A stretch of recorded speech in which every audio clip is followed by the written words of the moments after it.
wanfa'na bima 'allamtana wa 'allimna ma yanfa'una wa zidna ilman wa na'udzubika min ahwali ahlin nar walhamdulillahi rabbil alamin. Pertama-tama marilah kita memanjatkan puji dan rasa syukur kita kepada Allah yang Maha Ghafur. Rahmat beserta salam semoga Allah tambahkan kepada Baginda alam Nabi besar Muhammad sallallahu alaihi wasallam dan kepada segenap keluarganya dan segenap sahabatnya dan segenap umatnya. Rahmat dan salam semoga Allah tambahkan kepada kita semua. Semoga kita ada dalam rahmatnya Allah dan ada dalam keselamatan. Amin ya Allah ya Rabbal Alamin. Wabil hormat susun kepada keluarga besar Kiai Haji Nawawi Matullah Bintidayatihim, kepada segenap para asatid para jamaah Matullah Bintidayatihim bidarin. Amin ya Allah ya Rabbal Alamin. Babu mayakulu ila idza labisa saum. Bab di sini akan menerangkan tentang memakai pakaian. Yustahabu ayakula bismillah. Wa kadzalika tustahabu tasmiyati bijamil a'mal. Disunatkan setiap kita mau memakai pakaian membaca bismillah. Dalil Qur'annya mana? Surat Al-An'am ayat 9, walal basna alaihim ma yalbasun. Dan kami memakaikan kepada kaum kami pakaian yang harus dipakai. Pakaian itu sebagai penutup aurat. Tuh, karena aurat laki-laki itu memang udel sama dengkul, tapi bagusnya ditutup semua ilmu tenun oleh Allah diwariskan kepada Nabi Adam melalui malaikat Jibril. Ya, Nabi Adam dan Siti Hawa belajar menenun. Cara pembikinan benang dari alam, dari pohon nanas dan lain sebagainya, dengan sumber daya manusia yang canggih Timur Tengah sampai bisa menjadikan kulit dijadikan pakaian, bulu domba dijadikan pakaian. Nah kemudian di situ zaman Nabi Adam orang baru bisa nenun, nggak ada tukang jahit. Maka di zaman Nabi Idris ditemukan ilmu jahit. Maka jahit ditemukan oleh Nabi Idris. Nah berarti kain sudah dijahit. Itu nggak dibelit-belit ke badan. Di zaman Nabi Ibrahim ditemukanlah ilmu pembikinan celana dan baju. Jadi Nabi Ibrahim inilah desainer pertama. Kalau Nabi Ibrahim tidak menemukan ilmu pembikinan celana dan baju, mungkin kita sampai sekarang belum pakai celana dan baju. Dan disitulah 124 Nabi dan Rasul Allah utus ke dunia. Semuanya sudah disunat. Nabi Muhammad lahir sudah disunat, ulida maktunan. Nabi Isa ulida maktunan. Nabi Adam sudah disunat. Hanya Nabi Ibrahim yang belum disunat. Maka Al-Quran mengatakan summa awahina kita bi'amilata Ibrahim hanifah. Kata Allah, aku mewahyukan kepada Muhammad supaya mengikuti jejak Nabi Ibrahim. Nah di situ Nabi Ibrahim menyunat dirinya sendiri usia 80 tahun. Pakai kampak kayu, apa namanya dulu? Ada lupa lagi namanya. Kalencong apa? Ya, kampak kayu kan kayu diratain di kampak tuh. Nah, karena Nabi Ibrahim ini, kenapa Nabi Ibrahim lahir belum disunat? Nah di situ supaya mencontoh umat Nabi Muhammad kepada Nabi Ibrahim, karena kurban aja perjalanan Nabi. Semua Nabi lahir di sunatnya Nabi Ibrahim. Maka kata Allah, itabi amilata Ibrahim hanifah, ikuti jejak Nabi Ibrahim. Maka di situ diterangkan oleh hadis Nabi ayat tersebut di anal ayat Al-Quran yufasiru bi hadis nabawiyah, karena ayat ini harus ditafsir oleh hadis. Al-khitanu yusanu lirajulin. Khitan itu sunat kepada laki-laki, masuk dalam golongan sunat mu'akkad. Innal ardo ittaja'a min bolil aklab. karena bumi akan goncang, akan demo kepada Allah kalau dikencingin orang yang belum disunat. Kata Nabi, li'anal khitan tumbitul laham. Khitan itu akan membuat anak cepat gede. Wajahur akli, dan akan cerdas otaknya. Maka khitan di era Rasulullah yaitu ihtanu auladakum ba'da sabah layalin, hitanlah anak kamu setelah 7 hari. Kita kagak berani itu ya. Cianjur tapi 7 hari Sukabumi. Itu Cianjur Sukabumi 7 hari. Gitu. 7 hari buat hitan.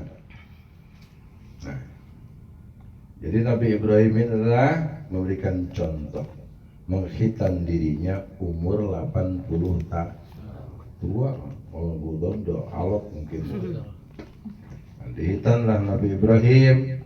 Tujuan hitan, satu perintah Allah, kedua kesehatan. Maka di situ yusanu al-hitanu, yusanu rirojulin disunatkan kepada laki-laki, wa mukaromatun linisai. Hitan jadi kemuliaan kepada perempuan. Bagaimana perempuan kalau tidak dihitan? Tidak masalah.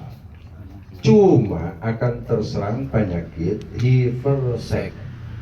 Kalau perempuan tidak dihitan, tidak dipotong di jenggernya, akan terserang penyakit hipersek yang namanya hubungan tidak kenyang dengan 1-2 laki-laki.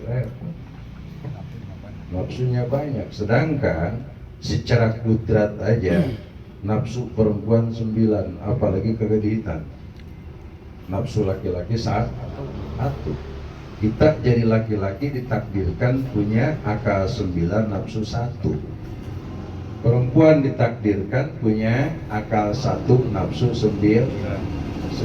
Sepinter-pinternya perempuan tetap bisa dibodohin laki-laki karena akalnya 1, nafsunya 9. Kenapa kita takut sama bini, sama melototnya? Nafsunya 9. Terus nafsu dunianya pun lebih besar. Kalau suaminya mampu, kapal jet aja pengen beli perempuan kalau ada lapangannya. Itu. Maka kata Nabi, didiklah perempuan secara halus sebagaimana kamu membengkokkan rotan. Rotan kalau dibengkokkan sekaligus kan patah. Pakai api, melengkungin dikit diikat. Itu. Jadi bagi perempuan mukarramatun linisai, hitan itu adalah jadi kemuliaan kepada perempuan. Karena perempuan kalau terserang penyakit hipersek sampai jadi gahab, kalau bahasa Arab bilang gohabun. Gohabun bahasanya, gohab itu pelacur. Saya itu belum mengerti pas ke Arab. Ada gohabun di Indonesia. Gohabun pas lihat kalimat gohabun. Orang Arab kan jadi go kadang. Ada gohabun di Indonesia. Itu pelacur dari Indonesia ya. Kalau pelacur Arab kan kalau pakaian mah rapi, cuman ujung rambutnya nongol. Saya tanya, Indonesia mana itu? Nusa Tenggara. Pasir itu gahab. Itu bisa jadi pelacur. Apakah perempuan kalau sudah menyandang gelar pelacur mulia apa enggak? Enggak. Makanya di situ disunatin supaya nafsu seksnya kecil. Kalau kagak disunatin, kita kerja dia pergi. Repot amat, apalagi wataknya jauh. Maka sebaik-baiknya wanita berwatak domba, seburuk-buruknya wanita berwatak anjing. Mana domba? Kehujanan, keanginan. Dulu kita suka ngomong domba. Domba kalau hujan angin, bukannya pisah sama temannya, malah merapat, ngumpul. Dalam kesusahan, kehujanan, keanginan, ngumpul. Domba kalau kepanasan, jam 1 siang ngumpul. Dulu kita suka ngangon 8 tahun saya di Universitas Ngangon B. Itu ngumpul. Seburuk-buruknya wanita berwatak anjing. Anjing gimana? Kalau kenyang makan ngekor terus, majikan kemana diikutin. Nah, coba anjing gak kayak misalkan sebulan aja biarin. Itu sebelum pergi gigit betis kita dulu, cari majikan baru. Itu kalau bini kita mungkin nyakar hati kita baru pergi. Itu. Nah itu, untung disunat. Kalau kagak, maka kenapa di luar negeri terjadi seks bebas? Karena perempuannya tidak disunat. Seks bebas di Amerika, di Afrika, apalagi kalau kita bisa berangkat ke Taiwan, Singapura, penjajah seks bebas, India, itu India, apalagi sampai ada perkampungan khusus pelacur. Naudzubillah, di sana Bangladesh, perkampungan khusus pelacur, sekali melacur cuma 5.000 lah, malah juga es. Itu kenapa? Karena mereka tidak menjalankan sunat. Jadi dalam hadis al-khitanu yusanu rijulur rajulin, kalimatnya beda. Khitan itu disunahkan kepada laki-laki. Itu kenapa? Itu karena ada kuluf, supaya bersih dari najis untuk kesehatan. Kedua, khitan itu tunbikul laham, akan menjadi anak cepat wajah harol akli, akalnya akan cerdas. Karena laki-laki kedepannya akan menjadi kepala keluarga. Jadi akalnya cerdas. Kalau kepala keluarga akalnya kagak cerdas, repot. Itu karena laki-laki siapapun orangnya akan menjadi calon pemimpin keluarga. Itu efek samping daripada khitan. Itu kalau ayat jelas, summa awhayna ilaika ittabi millata Ibrahim hanifah, aku mewahyukan kepadamu Muhammad, ikutilah jejak Nabi Ibrahim dalam masalah sunnah. Mana ajaran Nabi Ibrahim yang dipakai oleh Nabi Muhammad? Kurban. Mana lagi? Lari sofa mabit Muzdalifah. Itu semuanya ajaran Nabi Ibrahim. Waktu zaman Nabi Adam ke Makkah cuman tawaf doang sama tawaf, udah. Belum ada tahalul, belum ada sofa, lari sofa marwah. Karena itu terjadi sofa marwah di era Nabi Ibrahim. Dulu Nabi Adam dari India jalan kaki dari gunung Himalaya. Himalaya kan paling tinggi gunung dunia, 1.500 kaki dari permukaan laut. Sampai di atas Himalaya, di pucuknya ada salju. Himalaya tempatnya tumbuhnya kayu kaukas dan garam merah. Garam merah suka dari kita tuh obat segala penyakit, termasuk darah tinggi. Itu garam merah, stroke, garam merah. Itu Kaukus Kustul Hindi. Jadi di gunung Himalaya terbagi ke 4 negara. Sebagian Himalaya masuk ke Cina, sebagian masuk ke Tibet, sebagian masuk ke India, ke timurnya masuk yaitu ke Kekaisaran Buton. Buton bukan di kita aja, sono ada. Raja kaisarnya Jingmi ya. Agamanya di Buton adalah penganut agama yaitu Buddha. Itu. Terus di atas gunung Himalaya ada kaki Nabi Adam, itu sudah dikunjungi oleh tiap-tiap agama. Bekas kaki Nabi Adam segede alehim gambreng atas sono, di atas batu. Dijaga ketat oleh orang Hindu dan Buddha itu. Jadikan cagar budaya, jadikan tempat kunjungan setiap agama. Karena Yahudi, Nasrani, Buddha, Hindu, Konghucu semua anak cucu Adam. Kalau Nabi Adam ngakuin juga. Nabi Adam jalan kaki dari Himalaya ke India berapa? 3 bulan. Itu Nabi Adam yang postur tubuhnya 80 meter, lebar badannya 40 meter. Itu tuluhu sama nina ziroan. Adam tinggi 80 meter, lebar badan 40. Berarti langkahnya ya raksasanya manusia. Makanya wajar kalau binatang di Manasa itu dinosaurus itu kadal kecil. Itu. Sekarang kan dinosaurus kadal raksasa. Karena Allah menciptakan binatang disesuaikan orangnya. Coba kalau sekarang binatangnya dinosaurus kita mati dicaplokin. Itu. Jalan kaki Adam 3 bulan dari India ke Mekah. Sampai ketemu dengan Hawa di Jeddah. Maka di Jeddah ada tugu di atas monumen tempat pertemuan Adam dan Hawa. Karena manusia baru 2. Jibril tiap hari Jumat datang ke Adam, motongin kukunya, motongin kumisnya, janggutnya. Gitu. Sampai Jibril mengajarkan membuat pisau cukur, cara dicukur, cara memasak. Itu cara memasak. Kemudian Allah memfardukan puasa kepada Adam Ramadan 30 hari sebagai penebusan dosa. Diajarkan oleh Jibril cara bikin makanan dunia. Kalau di surga kan instan. Kalau di surga insan pengen apa ada. Dunia ini kan panah. Akhirnya diajarkanlah Adam alaihissalam oleh Jibril cara membajak sawah. Kia cekrek, kia cekrek. Kebo kagak nurut, dipecutnya kenceng sama Adam. Kata kebo, Adam jangan kenceng-kenceng. Habis lu kagak nurut, ya gua kagak nurut sama lu, Adam. Kata kebo, dibanding lu kagak nurut sama Allah sampai lu keluar dunia. Diturunin. Nabi Adam nangis, dihina sama kebo.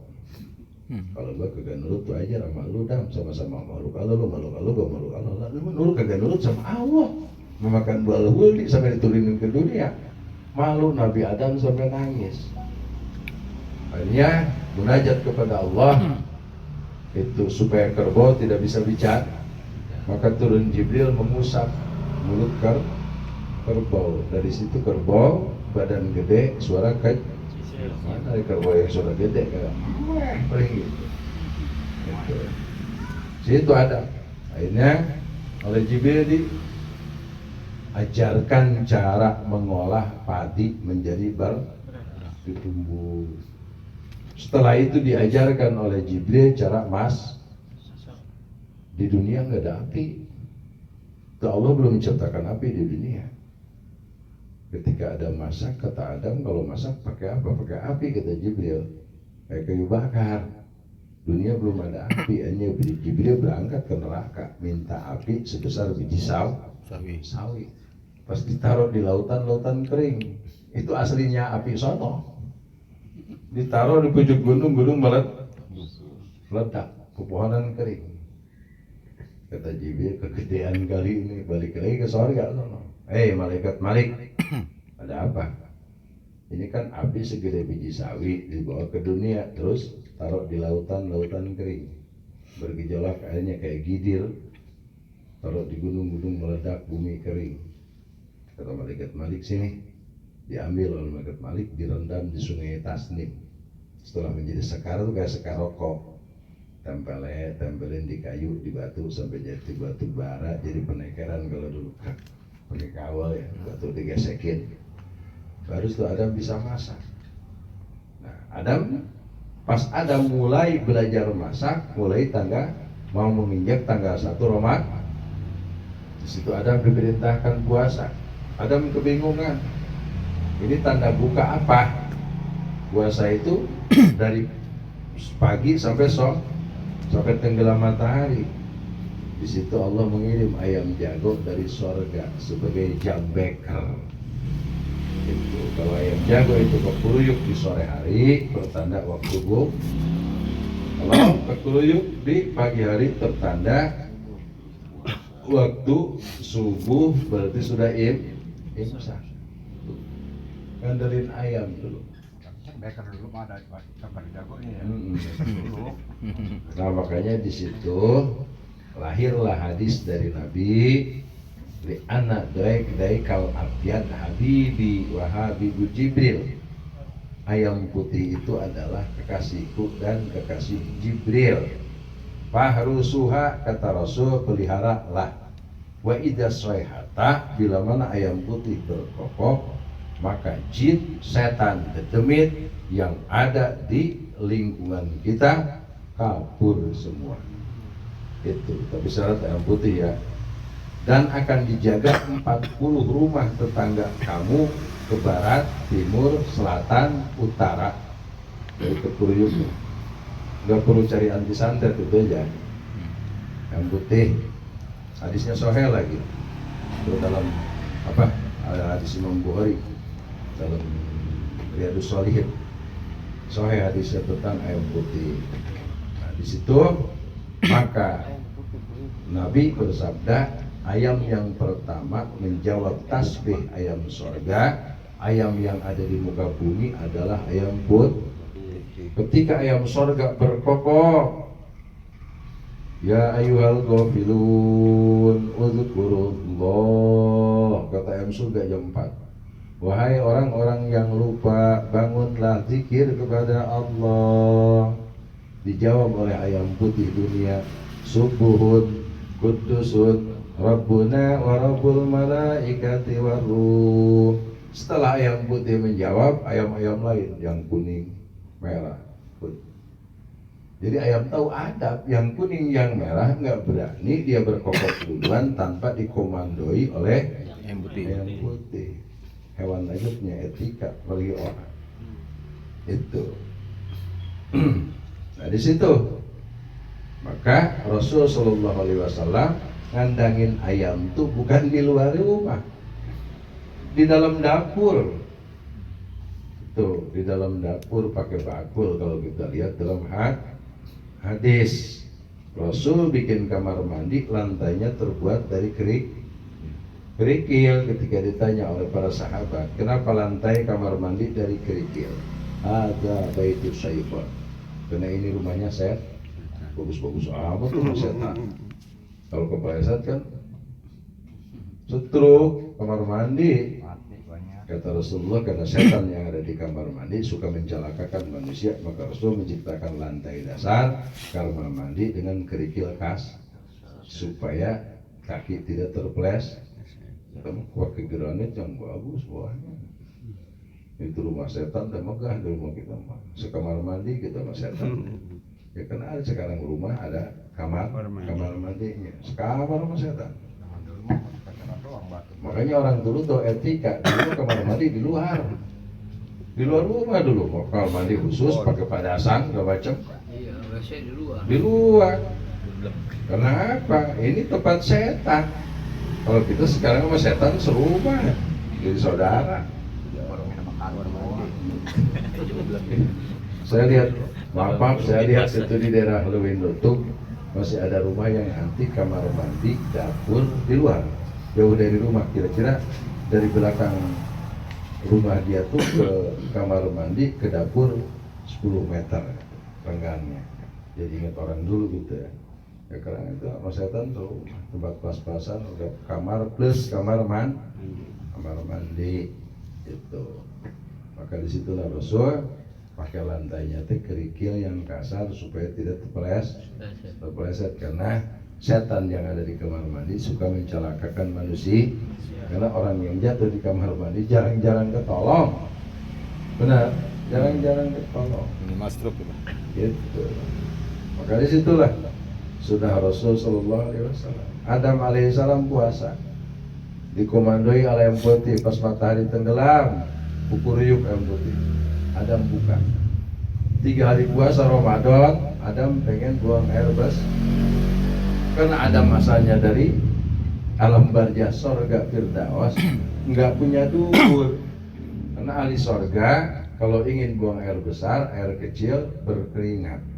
Maka keringat sewangi misi, nggak punya dubur. Sedangkan kalau di dunia kan harus lari ke WC, ke kloset, ke kali, kakus kalau dulu. Akhirnya Adam teriak-teriak sama Jibril pengen buang air besar, nggak keluar. Ternyata Adam nggak ada dubur. Maka oleh Jibril dioperasi itu pakai kupuk. Dioperasi, dibolongin. Sekarang kita ada dubur. Kalau Adam kagak dibolongin gimana? Bolongin. Gitu. Kalau istilah kita sambil ketawa ya di surga kan orang ahli surga kalau misalnya pengen buang air besar, air kecil, maka keluar keringat banyak yang suami minyak dioper ke dunia panah ya spontan kudu cari WC atau kali dulu dioperasi duburnya oleh Jibril alaihissalam. Solo mahalu duburan, maka jadilah tempat dubur. Itu di hari keempat Adam alaihissalam merasakan lapar jam 5. Ketika Adam akan memakan roti, itu roti terbang. Gitu. Ya Jibril, kenapa roti ini terbang? Kata Jibril, karena belum datangnya waktu buka, jadi roti tidak bisa dimakan. Itu asal usul puasa Ramadan. Itu Adam alaihissalam yang mengkifarati kesalahan, bukan dosa, kesalahan. Karena Adam waktu di dalam surga alam barzah Firdaus belum menyandang gelar nabi, pangkatnya Abu Bashar, calon bapak manusia. Adam tuh diangkat jadi nabi setelah 40 tahun di dunia baru diangkat jadi nabi, imannya dijaga oleh Allah. Nah, waktu di surga kenapa Adam bisa makan buah khuldi tergoda oleh iblis? karena imannya belum dijaga. Adam belum menyandang pangkat nabi, belum menyandang pangkat rasul, bedanya gitu. Dari situ Jibril mengajarkan ilmu cara menenun, itu dari bahan-bahan benang. Mulai Adam menciptakan kain tenun dari benang pandan. Pandan kalau yang gede ya pandan tikar, terus serat benangnya gede-gede, terus ada benang nanas.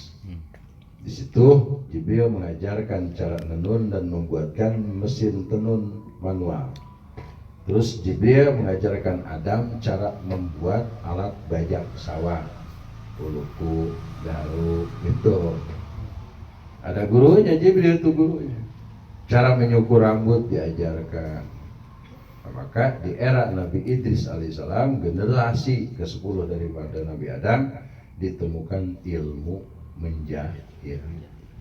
Dijahit tuh, dulu zaman Nabi Adam bulat-bulat pakaian, kenapa ada sepi lepek. Dijahit, nah udah jahit jadi sarung, baru bisa di perempuan di sini diikat leher, laki-laki di sarungnya. Nah, di zaman Nabi Ibrahim alaihissalam, Nabi Ibrahim sebagai desainer menemukan cara membuat baju dan celana. Dari masa ke masa dimodifikasi. Dulu ya Nabi Ibrahim bikinnya celana sontok, celana yang dipakai orang India Pakistan. Nah, dimodifikasi oleh desainer barat, jadi lepis, jadi jeans, celana kantor, celana sholat, itu celana panjang, celana pendek, baju pun dimodifikasi. Awal gamis jadi koko, jubah jadi baju Eropa, baju Eropa, jas, jaket, lain sebagainya. Nah, di situ ditemukan ilmu pembuatan sepatu oleh Nabi Isa. Kalau Nabi Isa tidak menemukan ilmu buatan sepatu, mana ada sepatu? Orang-orang Romawi dulu bukan pakai sepatu, kulit sapi atau kulit binatang lain dimasukin ke kaki terus diikat. Nah, di situ ditemukan ilmu pembikinan sepatu oleh Nabi Isa alaihissalam. Akhirnya oleh para desainer dimodifikasi, ada sepatu hansip, sepatu tentara, gitu. Akhirnya dari sepatu dimodifikasi ke sandal, macam-macam sandal lili. Pertama ada sandal lili, terus 70 udah keren, daji itu keren. Kenapa sebelum lili di kita baru ditemukan bakiak sama gamparan.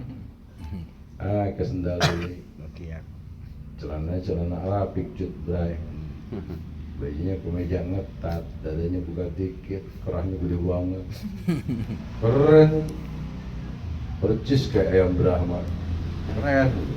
Karena zamannya segitu kerennya dulu. Nah, desainer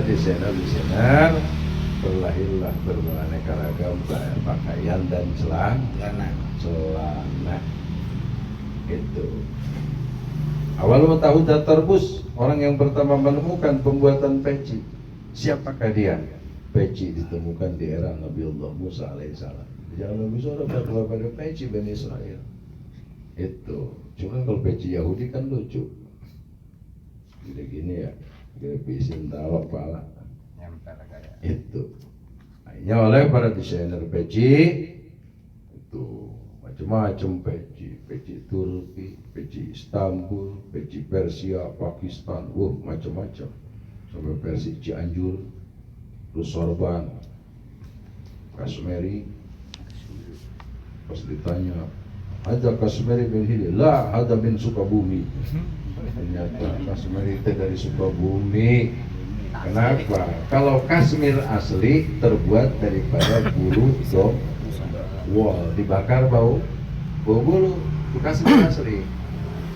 Nah, sekarang hijau banyak macam-macam. Ini Kashmiri Sukabumi, batu Sukabumi, kirim sono. Yang nggak benar-benar vaksin, Vaksin kita merah putih beli sama India, Cina beli ke India, Sinovac vaksin Cina dibeli kita. Itu pesanannya batu, cincin. Ada min Sukabumi lah. Laupan. Itu. Ya berdesainer sampai terjadilah pembuatan sarung. Sarung sudah ada di era Nabi Muhammad SAW. Orang yang menemukan pembuatan sarung yaitu orang-orang India kuno. Yang masuk ke kita adalah Siddhartha Gautama, penyebar agama Buddha. Sarung, hanya dari sarung didesain. Kalau sarung asli Rasulullah itu polos putih. Nabi memakai sarung itu polos putih. Daripada desain ada kasih warna merah kotak-kotak, macam-macam dah. Itu sampai dibordir tuh sarung BHS macam-macam. Kalau awal sunnah dari Rasul putih polos. Nah, saya sekarang mau beli bisa sapir putih polos tidak para sunnah itu macam-macam itu. Akhirnya pembuatan pesawat ditemukan oleh Abdul Qadir Al-Abbasi di masa dinasti Abbasiyah. Berikut pembuatan otomotif ditemukan oleh Abbas Anursi dari Andalusia, Spanyol. Otomotif mobil itu. Islam tuh astronomi ditemukan oleh Abdul Ghaffar Al-Abbasi. Aljabar ditemukan oleh Abdul Jabbar Al-Abbasi. Kalau dulu nggak disebut matematika zaman kita sekolah, Aljabar. Karena penemunya Abdul Jabbar Al-Abbasi bertemu ilmu matematik, ilmu bedah. Itu berkembang di masa dinasti Abbasiyah, ditemukan oleh orang-orang dinasti Abbasiyah. Karena jujur aja di masa dinasti Abbasiyah Islam gemilang dalam sektor penemuan, mulai ilmu bedah, operasi, obat itu ditemukan pada dinasti Abbasiyah. Kemudian dinasti Abbasiyah dihancurkan oleh Genghis Khan dari Mongolia. Sampai Sultan Abbasi Al-Mutaksim Billah digulung oleh karpet, diinjak-injak sampai mati. Itu dinasti terakhir. Maka disunahkan pakai pakaian minimal baca Bismillah, maksimal Bismillahirrahmanirrahim. Nah, pakaian yang digantung di rumah, setan akan memakai pakaian kita bila mana pakaian itu digantung di kastol. Kalau kita ngambil pakaian kemudian membaca bismillah, maka setan keluar dari pakaian. Kalau kagak baca bismillah ya udah nempel ikuti pakaian. Mana kita pergi wasyaitonu sarikuhu, setan nemenin. Terus setan di rumah ijakana kasru nasjil ankabut. Ya ana nasjil ankabut baitu syaitan. Yaitu banyaknya sarang laba-laba. Laba-laba itu yaitu teman dekatnya setan. Jadi sarang laba-laba itu rumah setan, maka Nabi memerintahkan untuk membersihkan sarang laba-laba. Kalau baju kita suka dipakai setan, baju yang digantung dalam lemari atau digantung di luar lemari, beda dengan baju yang dilepat. Kalau kita saya baju gantung, ambil bismillahirrahmanirrahim, pakai bismillahirrahmanirrahim, setannya kabur. Kalau kagak baca bismillah, kata Nabi, setan ikut. Dan setan nasarikuhu, kemana-mana ikut usaha suwe, setan yang ikut di baju. Main ke rumah janda nolak, setan ikut di baju. Ya, emang pakai kamper kan ya? Kita kayak gitu mah kamper. Ya, ya. Ini adalah setan, pekerjaannya begitu. Maka ketika kita akan memakai baju, disunahkan membaca bismillah, apalagi baju yang gantung. Karena baju yang menggantung itu, ketika kita menggantungkan baju, maka setan akan menjadikan baju yang kita digantung itu jadikan sarang. Ketika kita mengambilnya membaca bismillah, maka setan keluar. Kata Nabi, Maka dari katus tahabu tasmiyatu min jamil a'mal. Begitu pula membaca bismillah itu pada setiap bersaja pekerjaan aktivitas. In ayazkurullahu ta'ala ala kulli amrin jibalin. Bukan hanya zikir kepada Allah saja, setiap perilaku yang baik harus diawali dengan membaca bismillah. Kata Nabi, kullu amrin jibalin la yubda bihi bismillahirrahmanirrahim bahwa abtar wa fi riwayatin bahwa aktor. Setiap pekerjaan baik tidak diawali dengan bismillah bahwa abtar maka terputus keberkahannya. Itu terputus keberkahannya. Itu.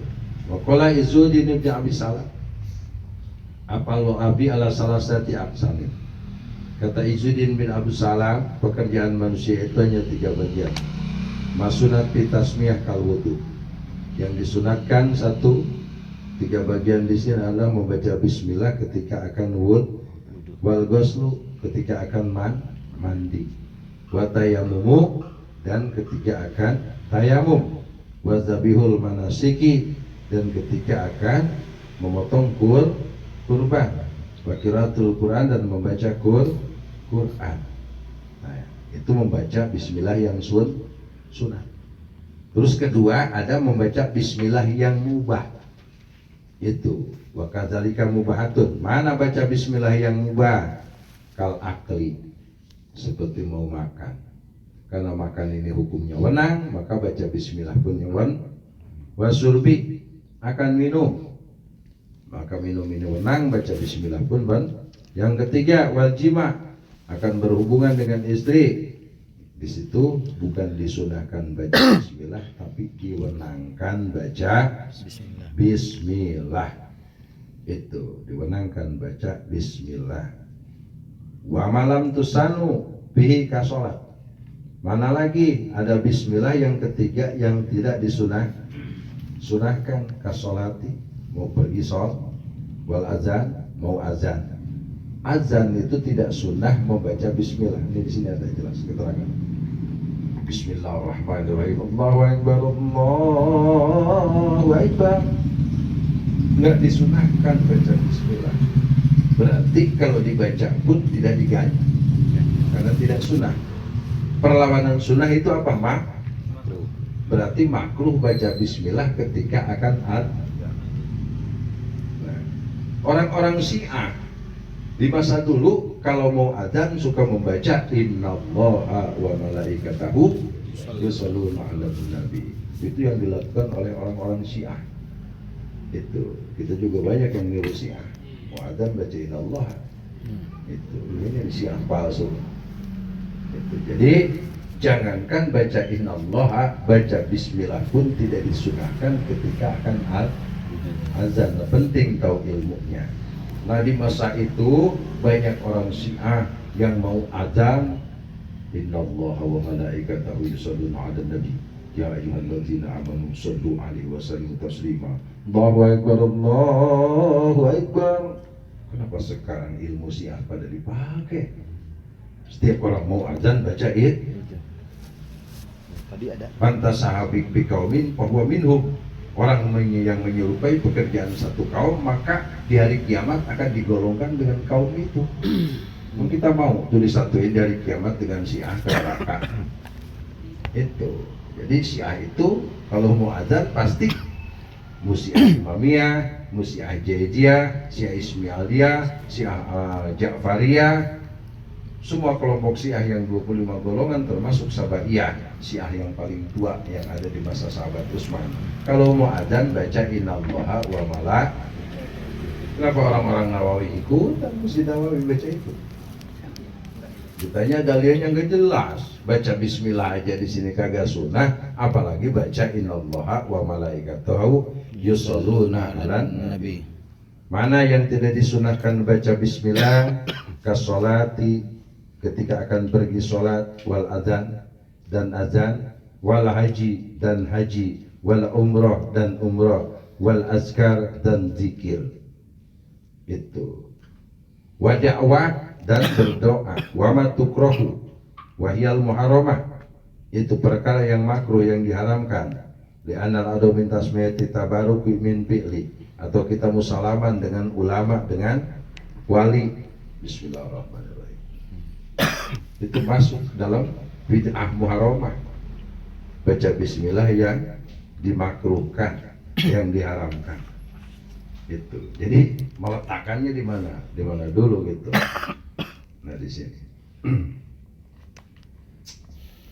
Al mustamilu ini wal haramu la yuradu kakaswati wa barakati. Saya mau salaman sama kiai supaya dapat banyak berkah.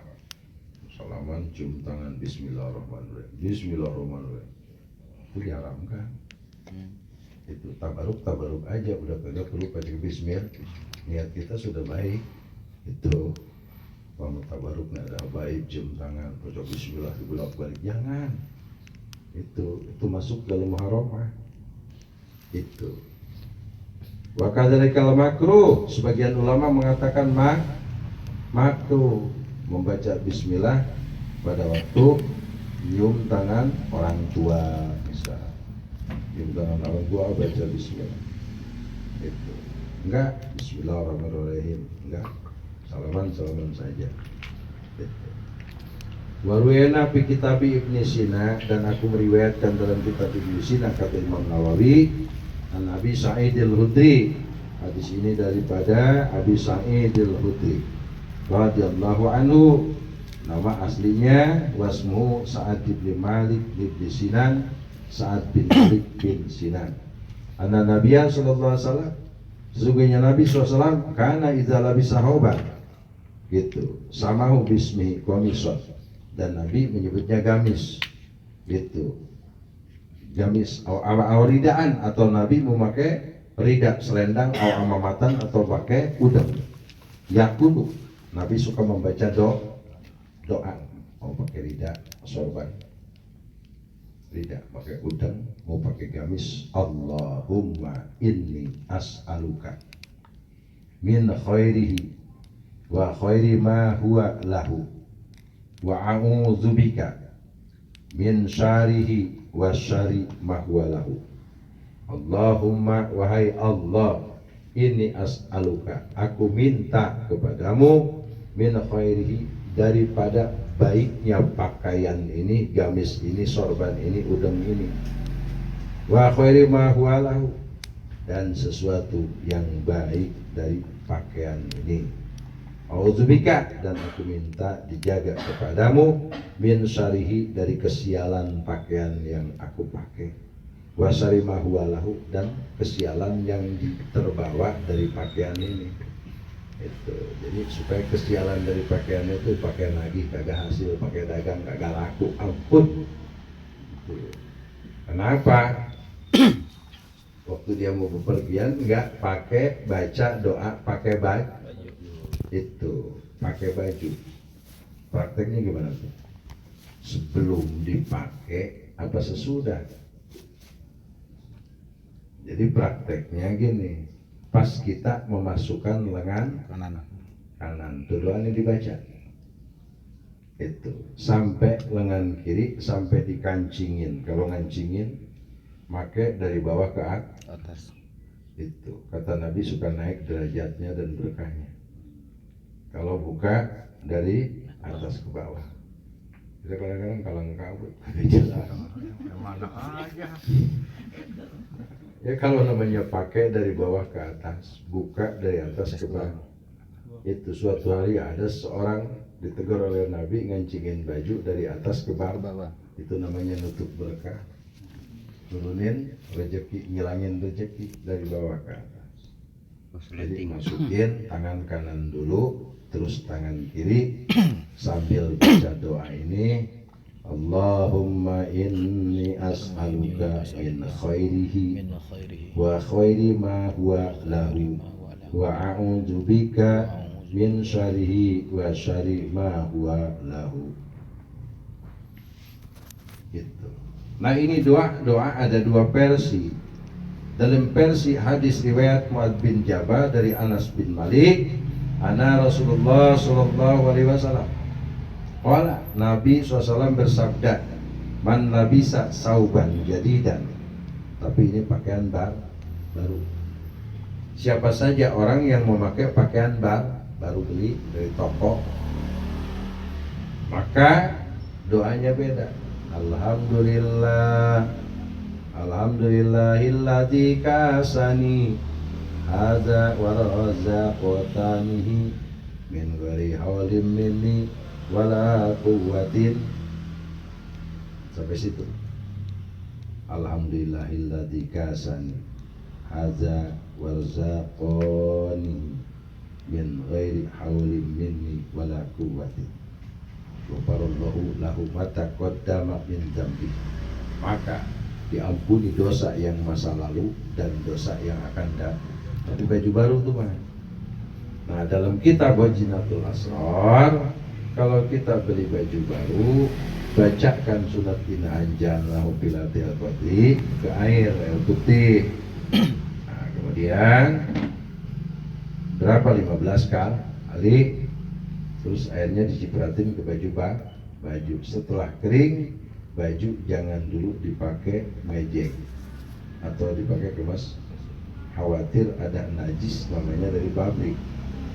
Maka sunnah dicuci dulu, cuci dulu, jangan langsung pakai, khawatir ada najis itu di baju itu. Jadi setelah baca inna anzalnahu bilatil qadri 15 kali, lalu cipratkan ke baju baru itu. Terus suruh dicuci. Terus pakainya pakai doa yang tadi itu. Alhamdulillahilladzi kasani hadza wa razaqani min ghairi haulin minni wala quwwatin. Dipakai, dosa diampuni. Kenapa harus pakai baju di situ? Baca bismillah anjalnahu 15 kali dia. Mana-mana baju yang dibacakan surat Al-Qadri 15 kali kemudian dicipratkan ke air, maka baju itu akan membawa keberkahan dalam usaha, keberkahan dalam pergaulan, dijauhkan dari bala. Kalau kita mau beli langsung pakai boro-boro, pakai nanjal nahu, itu pantas dipakai gini gitu teriak. Apes banget tuh baju, pakai lagi kagak dapat, pakai dagang kagak laku. Jadi satpam pukulin orang, waduh. Ya Allah. Jadi likulli syai'in ilmun, setiap sesuatu ada ilmunya, cara-cara pakai pakaian. Dalam kitab lain malah waduh, akbar detail banget. Dalam kitab lain oleh Nabi diatur cara membuat rumah. Di dalam kitab Makarimul Akhlak diatur membuat rumah. Pertama kita bikin pondasi hari Minggu, karena Allah menciptakan bumi hari Minggu. Mau pasang bajaringan hari Rabu, itu kan hari Rabu pasang bajaringan, hari Minggu pondasi sampai bangunan. Pas bangunan udah kelar dihitung hari teh, baru hari Senin tunda dulu, nunggu hari Rabu untuk naikin bajaringan.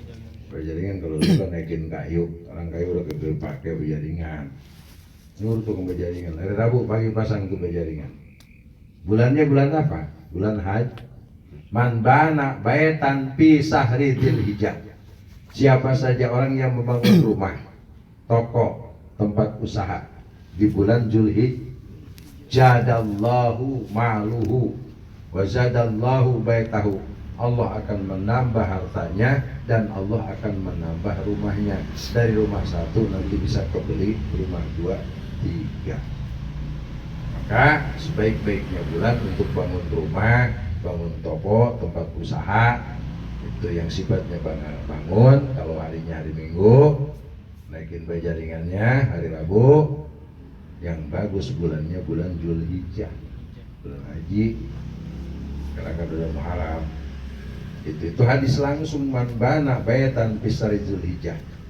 Siapa saja orang yang bangun rumah di bulan haji, kata Nabi, zadallahu ta'ala baitahu wa malahu.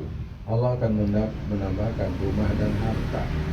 Rumah ini bertambah, dari rumah ini kebangun beres, kemudian kebeli lagi rumah yang lain. Nambah hartanya, kebeli kebun segala macam, tek-tek punya kendaraan. Itu kenapa? Karena bulan haji ini adalah bulan yang dimuliakan oleh Allah Subhanahu wa taala. Inna iddatas syuhuri indallahi ta'ala isna asyara syahran fi kitabillah yauma khalaqas samawati wal ardi minha arba'atu hurum. Allah menciptakan bulan 12, bulan Allah menciptakan langit dan bumi. Bulan udah ciptakan 12 bulan. Dari bulan yang 12, karena setahun 12 bulan, minha arba'atu hurum, 4 yang mulia, Dzulqa'dah, Dzulhijjah, terus Dzulqa'dah, Dzulhijjah, dan Muharram dan Rajab. Muharram sekarang. Kalau kita beramal di bulan Muharram, hari biasa, kita sedekah buras 1, Allah balas 70 buras. Cuma bentuknya belum bentuk buras, entah duit entah apa. Nah, 1 buras lontok 70 Allah ganti. Jalannya dari mana saja, hari biasa. Bulan Muharram 1 buras 700. Kalau buras itu 1000 perak, kalau 700 buras itu, kalau buras ini dimakan sama orang banyak, pelipatan. Di bulan yang mulia itu 1.700 bandingannya gitu, jauh gitu. Maka bulan yang dimuliakan oleh Allah ini adalah bulan Muharram. Itu man soma salah satu yauman, man soma salah satu yaumin, kata Nabi, siapa orang yang puasa 3 hari Bisyahril Haram, di bulan yang dimuliakan Allah. Bulan yang dimuliakan Allah tadi ada 4 kan? Itu haramallahu jasadu alanan, diharamkan jasadnya masuk neraka. Dari kapan puasanya? Kamis, Jumat, Sabtu, 3 hari berturut-turut. Kamis, Jumat, Sabtu. Itu 3 hari berturut-turut. Pas bulan haji datang 3 hari Kamis, Jumat, Sabtu. Rajab 3 hari Jumat, Kamis, Jumat, Sabtu. Dzulqa'dah Kamis, Jumat, Sabtu. Muharram Kamis, Jumat, Sabtu. Di 4 yang mulia, bulan yang mulia ini dia lakukan puasa Kamis, Jumat, Sabtu, maka diharamkan jasadnya masuk neraka. Dan siapa saja orang yang menulis Bismillahirrahmanirrahim itu di bulan Muharram berapa? 313 jajar. Bismillahirrahmanirrahim, Bismillahirrahmanirrahim, Bismillahirrahmanirrahim. Bikin jimat, dilipat, taruh di rumah. Maka dia akan dijaga dirinya, ahlinya, keluarganya, dan akan dikabulkan semua hajatnya oleh Allah Subhanahu wa taala. Jimat bismillah. Kalau orang dulu mah asal dalam malam 1 Muharram nyari tinta, diwariskan ke anaknya, ini jimat Muharram. Orang tua sekarang pada kedul, ngapain bikin jimat Muharram? Itu nanti kasih ke anak, kita tahun lagi bikin lagi, kasih ke anak prima 5 jimat Muharram tuh. Itu ini jimat dari gua, taruh di rumah atau dikantongin atau di tempat usaha, itu jimat Muharram namanya. Itu terus masa rosa yatim bisa di Asyura. Siapa saja orang yang mengusap kepala anak yatim di bulan Asyura, maka dari setiap helai rambut anak yatim itu jadikan malaikat meminta pengampunan kepada Allah Subhanahu wa taala untuk orang yang mengusap kepala anak yatim di bulan Asyura. Tanggal 10 Muharram yang disebut oleh orang sini, orang sono lebaran anak yatim diusap. Mengusap doang kasih amplop kenapa? Gitu. Dan siapa saja orang, kata Nabi, yang sedekah makanan di bulan Muharram kayak gini, sedekah makanan, maka ganjarannya sama seperti sedekah makanan kepada seluruh umat Nabi Muhammad dari zaman Nabi Muhammad masih hidup. Berapa juta umat Nabi Muhammad yang pernah manggil, ganjarannya sedekah makanan di bulan Muharram. Ganjaran seperti sedekah kepada seluruh umat Nabi Muhammad dari mulai hidup Nabi Muhammad sampai sekarang. Sedekah makanan di bulan Muharram itu. Dan siapa saja orang man wasi'a ala iyalihi bi Asyura, dan siapa saja orang yang memberikan keleluasaan makanan minuman ke anak istrinya di bulan Asyura. Pas 10 Muharram beli daging 2 kilo, masak kono kayak lebaran aja. Terus anak dibawa suruh beli pakaian, ini beli pakaian. Maka dia akan diberikan keluasaan rezeki, tidak akan dikasih susah rezeki dari Muharram sekarang sampai Muharram tahun depan. Tahun depan sambung lagi. Tanya sama anak, pengen ayam panggang, sapi panggang, kebo panggang, tanya. Pengen nasi liwet, tanya. Itu makan bareng berjamaah di bulan Muharram. Wasi'ah layalihi, memberikan keleluasan makanan yang enak kepada anak istri di bulan Muharram.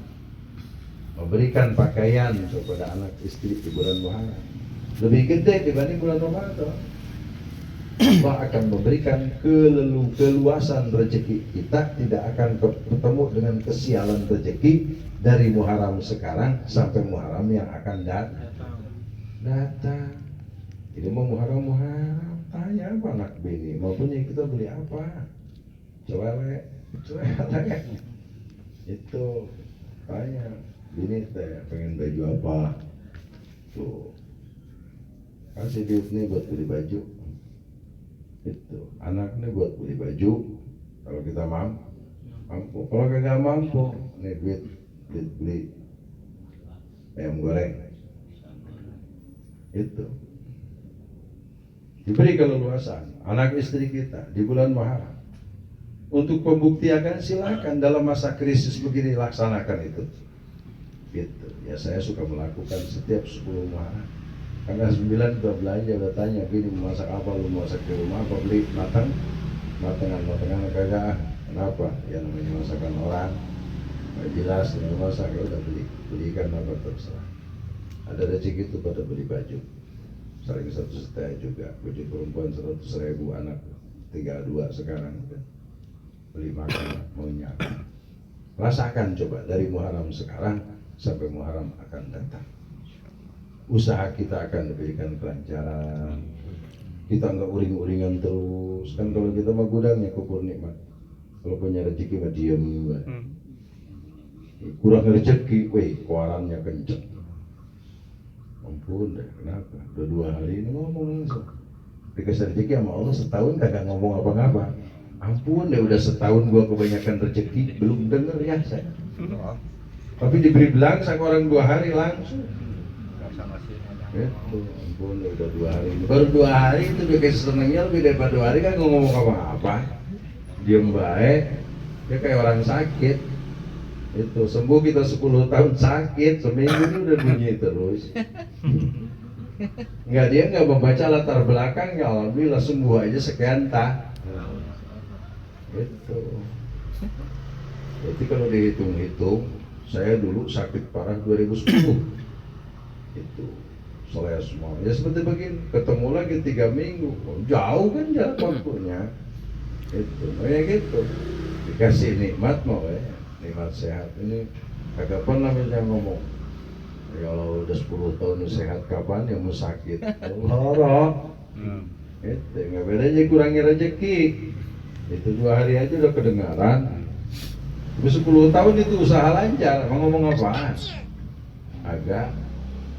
Dipinta Jakarta aja buat zakat. Oh, duitnya masa pada di luar belum ngumpul ya, kumpulin soalnya apa? Nah, jadi kunci ingin lancar usaha, lancar rezeki pada 10 Muharram itu. Anak bini kasih kesenangan. Itu duit buat beli baju. Beliin baju ya. Kalau layak dibeliin baju. Karena kita khusus untuk memberikan baju. Terus mau makan apa, masak apa, mau beli daging sapi, daging kebo, ayam atau apa beli matangan, aku masak sendiri, tawarin tuh. Makan berjamaah, coba rasakan dari Muharram sekarang. Ente jangan berpikir orang kerja dapat tuh, padahal suka ada sampingan rezeki yang tidak disangka dan diduga dari luar kadang-kadang gedean luar nah itu. Yang Muharram sekarang Selasa depan itu Selasa depan kumpulin anak bini, anak berapa? 2, mainnya 2. Baru atuh. Jujur nggak jujur. Yang mainnya kasih buat beli baju 100.000, misal tuh gocap beliin kaos 2 gocap itu 25.000 misal, pego. Dimakan yang enak-enak, kenapa makan jadi apa? Memasak sendiri, menjadi makan berjamaah. itu untuk menarik rezeki dari Muharram sekarang ke Muharram akan datang. Kita tidak akan dikasih kesulitan, nggak akan dikasih kesialan oleh Allah Subhanahu wa Ta'ala, dikasih lancar-lancar terus. Itu. Maka wasa Allahu Ta'ala bijami'i sanati, Allah akan memberikan keleluasan rezeki dari Muharram sekarang ke Muharram yang akan datang kepada kita, karena kita sudah memuliakan anak istri kita dengan baju yang bagus, makan yang enak. Sekarang kita ngumpulin duit, perlu makan enak aja dan baju. Sehat kagak? Muharram dan di situ itu. Maka disunahkan pada hari 10 Muharram memotongin kuku, maka celak mata. Celak mata 3 kali. Celak mata itu disunahkan sebenarnya kepada laki-laki, bukan kepada perempuan. Perempuan malah diharapkan pakai celak mata mau keluar, terkecuali dalam rumah. Karena dandan perempuan untuk suami, kalau dandan bini kita untuk orang lain bahaya tuh. Itu disunahkan kita pakai celak mata. Nah, dalam kitab Al-Gunyah karangan Syekh Abdul Qadir Jalani, man gosala itu fi Asyura, siapa saja orang yang mandi pada tanggal 10 Muharram subuh itu nawaitu gusla takziman lil Asyura sunatan lillahi ta'ala, saya niat mandi mengagungkan bulan Asyura, sunnah karena Allah Ta'ala. Maka dari 10 Muharram yang kita mandi sampai 10 Muharram yang akan datang kita tidak akan terkena sakit keras. Tuh. Jadi kita niat, saya niat mandi mengagungkan hari 10 Muharram, sunahkan Allah Ta'ala. Tuh. Mandinya kapan? Subuh. Nah, subuh. Pagi kan tinggal ngumpul tuh makan enak. Tuh. Makan enak sama anak bini. Tuh. Insya Allah. Itu mendoping rezeki. Itu menarik rezeki dengan metode memberikan kesenangan kepada anak istri pada tanggal 10 Muharram. Nah kata bocah tuh lah, kalau gue belum punya bini gimana sebujangan? Punya ibu dan bapak. Assalamualaikum. Jadi kata emaknya, bawa apa lu tong? Bayang bakar mak. Yuk makan bareng. Kata anak teh, saya kemarin ngaji dari kiai, mak, saya kudu nyenengin emak sama bapak, walaupun dengan makanan yang ala kadar. Ini 10 Muharram, kalau saya belum punya bini, makan bareng. Nah, di situ. Maka rezeki kamu akan luas dari Muharram ini, Muharram yang akan datang. Kamu jangan putus asa. Tadi kan saya bahasnya itu orang yang keluarga, kamu masih bujangan itu. Tuh, anak Bang Toing. Boleh antai gurame asam manis. Bapak lu senangnya ayam kampung kamu deh. Langsung kumpulin tuh mama, buah makan itu. Senangin tuh orang tua 10 Muharram, insya Allah. Karena masih bujangan itu. Kalau aki-aki kan nggak nyenangin anak bininya gitu. Senangin anak bini. Sedekah yang paling besar itu kepada keluarga dulu kan diawalinya. Nah, itu. Kalau kita masih bujangan, ada rezeki yang kuatnya beli pecel lele dah bisa 5. Assalamualaikum, salam, bawa apa tuh tong? Ini mah ada pecel lele. Kita makan bareng berjamaah. Allahu Akbar, luar biasa itu. Bagi yang belum punya istri bersenang-senang dengan orang tua. Terus 10 Muharram nyenengin pacar lah. Ya kalau tuh tong itu punya duit berapa, 50.000 dikasih pacar, ya mendingan beliin ayam, kumpulin orang tua. Itu jangan salah kaprah, supaya kita diberi keluasan rezeki. Bagi yang sudah rumah tangga, senangkan anak istri dengan pakaian dan makanan. Bagi yang belum, senangkan orang tua dengan makanan atau pakai. Langsung datang Turena, Mbak, ini koko, alhamdulillah. Mak nih gamis, alhamdulillah. Yuk kita makan bareng. Beli apa lu tuh? Ini gurame asam manis. Itu ngumpul. Allahu Akbar, cikirana dari syukur pada masalah. Itu. Yang ada. Kalau dalam rumah tangga, mana kita jangan gini anak bini gitu. Wallahu a'lam bishawab. Mudah-mudahan kita bisa mengamalkannya. Ilmu yang manfaat itu walaupun sedikit diamalkan daripada ngaji banyak tidak diamalkan.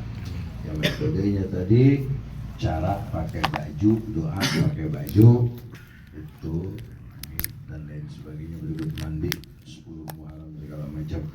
Itu udah banyak, mudah-mudahan kita bisa melaksanakan. Amin. Tidak terserang penyakit lupa pada awalnya. Karena kan amalan-amalan soleh kita suka lupa kan. Lupa gua kagak pakai celamata, cuma mandi doang. Gua lupa kagak nyenengin bini. Giliran sama hitungan duit gua kagak lupa. Ya amal soleh melupa mulu gimana urusan. Wassalamualaikum warahmatullahi wabarakatuh. Waalaikumsalam.